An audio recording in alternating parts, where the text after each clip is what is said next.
बिस्मिल्लाहिर्रहमानिर्रहीम। Extreme engineering के साथ एक बार फिर हाजिर हैं। आज जो बेसिकली हमारा टॉपिक है वो है वायरिंग सिस्टम। बेसिकली ये वायरिंग सिस्टम क्या होता है, इसकी डेफिनेशन बताने से पहले मैं आपको एक चीज़ डायग्राम में दिखाता हूँ ताकि उसको सिखाना आसान हो जाए। फॉर एग्ज़ाम्पल ये हमारे पास एक मीटर है। अब यहाँ पे मुख्तलिफ़ अप्लाइंसेस जो है बेसिकली कनेक्टेड है। इसको यहाँ पे हम बल्ब कैसे कनेक्ट कर देते हैं, यहाँ पे हम फ़ैन कनेक्ट कर देते हैं और हम यहाँ पर हम एक मोटर कनेक्ट कर देते हैं। सही है। तो ये बेसिकली हमारे पास मीटर है। अब इस मीटर से मुख्तलिफ़ अप्लाइंसेस कनेक्ट हुए हुए, मोटर, बल्ब, फ़ैन, ये सारी चीज़ें कनेक्ट हुई में ये जो कनेक्शन है ना बेसिकली ये कहलाता है एक नेटवर्क। यानी कि दो या दो से ज़्यादा चीज़ें अगर आप आपस में जोड़ देंगे तो वो एक बेसिकली नेटवर्क कनेक्ट हो जाता है, उसको हम नेटवर्क कह सकते हैं। तो ये एक पूरा नेटवर्क बना हुआ है।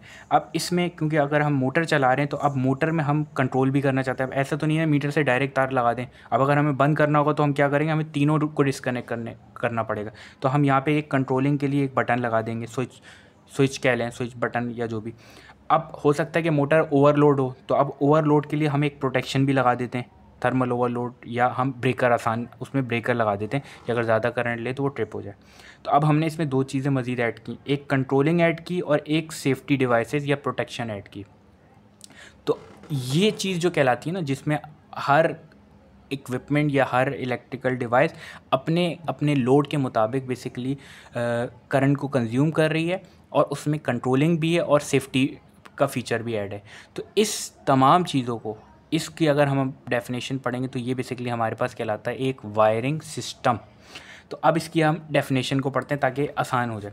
A network of wires connecting various accessories for distribution of electrical energy.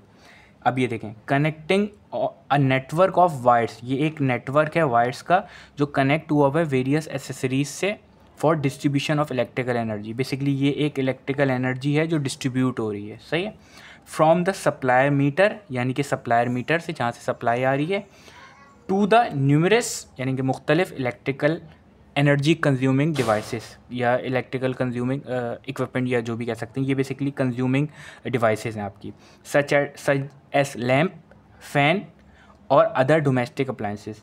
Through controlling, जैसे मैंने ये बताया आपको, कंट्रोल भी हो रही हैं, यानी कि ऑन ऑफ भी हो सकती है, और कंट्रोलिंग एंड सेफ्टी डिवाइसेस। इसमें सेफ्टी डिवाइस यानी कि ब्रेकर हो गया, यहाँ पे ब्रेकर लगा दिया, या आपने कोई रेल प्रोटेक्शन डिवाइस फ्यूज़ वगैरह लगा दिया, ये तो is known as wiring system. इस चीज़ को हम कहते हैं बेसिकली वायरिंग सिस्टम। तो ये मैंने आपको दिखा दी और ये आपको मैंने डेफिनेशन बेसिकली बता दी। उम्मीद है थोड़ा सा आसान करने की कोशिश की होगी डेफिनेशन को। तो आगे हम इंशाल्लाह नेक्स्ट को डिस्कस करेंगे। तो ये बेसिकली वायरिंग सिस्टम कहलाती है। Thank you.